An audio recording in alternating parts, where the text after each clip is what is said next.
Commençons aujourd'hui un cours de géométrie dans l'espace.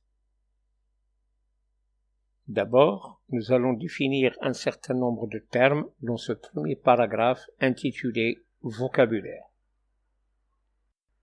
Le premier terme à définir est « solide ». Qu'est-ce qu'un solide? Un solide est un objet à 3 dimensions, c'est-à-dire un corps qui possède une longueur, une largeur et une hauteur. Par exemple, ce solide-là, il possède une longueur, une largeur et une hauteur. Alors, les solides, il y en a un tas. Voici les principaux. Nous avons un exemple de solide appelé cône. Un deuxième exemple de solide appelé cube.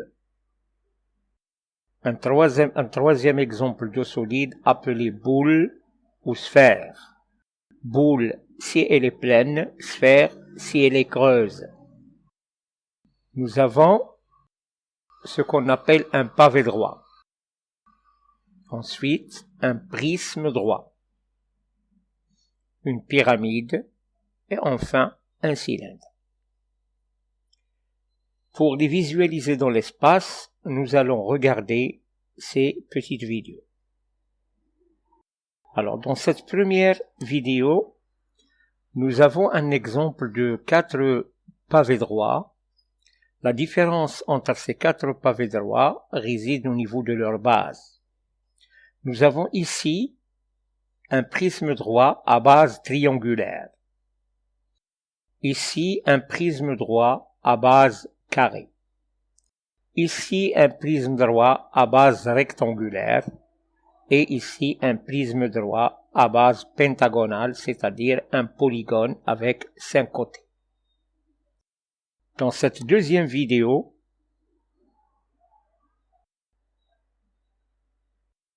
nous avons l'animation d'un solide qui s'appelle une pyramide, ici avec une base rectangulaire et 4 faces sous forme de 4 triangles équilatéraux.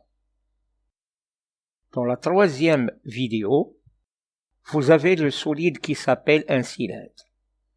Vous remarquez bien qu'il possède 2 bases sous forme de disque et bien sûr une surface latérale qui est courbe, qui lorsqu'elle est déroulée va ressembler à un rectangle. Dans cette quatrième vidéo, nous avons un solide qui s'appelle un cône. C'est une figure ou bien un objet que l'on obtient en faisant tourner un triangle rectangle autour de un de ses côtés de l'angle droit. Il possède une base ici sous forme d'un cercle et un sommet. Le sommet rejoint chaque point de la base par un segment qui s'appelle la génératrice du cône. Et enfin, nous avons la fameuse sphère ou boule qui rappelle tout simplement un ballon de foot.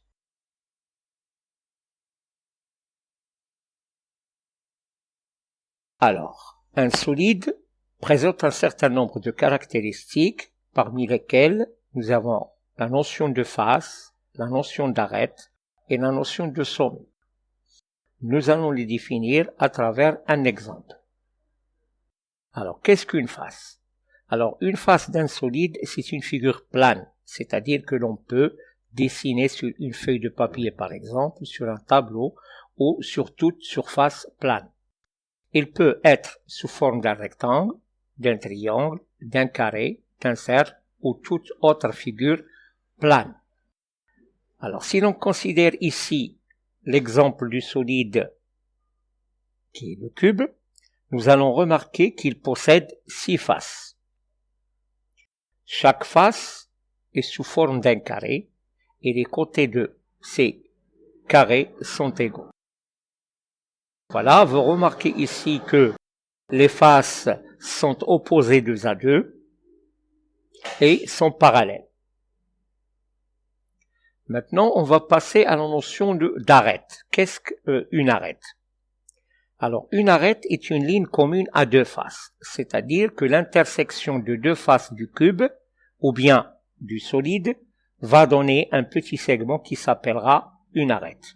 Alors, si l'on prend un exemple du cube comme tout à l'heure, on va remarquer qu'il possède 12 arêtes.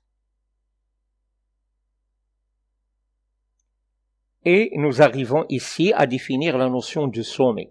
Alors, c'est quoi le sommet d'un solide? Alors, un sommet est le point d'intersection des arêtes. C'est-à-dire, là où se rencontrent deux arêtes au moins, on aura un sommet. Toujours avec l'exemple du cube, remarquant que l'intersection de ces arêtes va donner naissance à 8 sommets, dont A, B, C, D, E, F, G et H. Alors, voici un exemple d'application dans lequel vous êtes invité, dans le premier exercice, à déterminer le nombre total des arêtes et des sommets pour chaque solide. Et dans un deuxième exercice, on vous invite à déterminer le nombre de faces et de déterminer la nature de chaque face. C'est-à-dire dire si cette face est un rectangle, s'il s'agit d'un triangle ou bien d'un quadrilatère quelconque, d'un carré, d'un rectangle, etc. On va travailler sur deux exemples dans le premier exercice. Alors, nous avons ici ce qu'on appelle un prisme droit à base trapézoïdale, c'est-à-dire que les deux bases sont constituées par deux trapèzes. Alors, le nombre de sommets, si on les compte, 1, 2, 3, 4, 5, 6, 7 et 8. Donc, nous avons 8 sommets. Alors, quant aux arêtes, nous avons les deux bases sous forme de trapèze. Chaque trapèze possède 4 côtés, donc nous avons 8. Et nous avons les 4 arêtes qui relient les deux bases trapézoïdales. Donc, finalement, le nombre de sommets, nous avons 8. Le nombre d'arêtes, nous avons 12. La deuxième figure, toujours dans le premier exercice. Alors, si l'on compte le nombre de sommets, nous avons 3 sommets pour la première base sous forme d'un triangle, 3 sommets pour la deuxième base qui est aussi sous forme d'un triangle, et bien sûr, vous avez ici 6 sommets. Et le nombre d'arêtes, donc nous avons 3 côtés par triangle de base, donc ce qui fait 6, et vous avez 2 côtés qui relient les deux bases, 3 côtés qui relient les deux bases, et nous avons donc 9 arêtes. Si l'on passe maintenant au deuxième exercice, ici l'on compte le nombre de faces, donc vous remarquez vous avez toujours 2 bases sous forme de trapèze, et vous avez 4 faces latérales sous forme de rectangle. Finalement, le nombre total des faces est 6, 4 sont des rectangles, et 2 sous forme de trapèze. Je vous laisse le soin de terminer l'exercice et voici la solution. Enchaînons. Alors, dans cette deuxième partie ou dans ce second paragraphe, on va travailler un petit peu en détail la notion de prisme droit. Alors, un prisme droit est un exemple de solide. Alors, cet exemple de solide ici est un prisme droit à base triangulaire. Alors, quelles sont ces bases? Donc, nous avons deux faces en forme de polygone et qui sont superposables, c'est-à-dire que l'on peut poser l'une sur l'autre et qui collent parfaitement. Ici, ils sont représentés par les 2 triangles jaunes. Nous avons des faces latérales sous forme de rectangle et dont le nombre est égal au nombre de côtés de la base. Ici, nous avons une base triangulaire avec 3 côtés, donc on aura 3 rectangles. Ici, ils sont représentés par des rectangles gris. Quant aux arêtes, donc nous avons 3 côtés pour chaque triangle de base, donc ce qui fait 6, et nous avons 3 qui permettent de rejoindre les 2 bases entre elles. Donc finalement, nous avons 9 arêtes. Le nombre de sommets est lui, au nombre de 6. Encore une fois, un troisième exercice. Alors, dans cet exercice, on vous demande d'entourer les lettres qui représentent les solides qui sont des prismes droits. Et pour chaque prisme droit, il faut colorer en rouge les deux bases.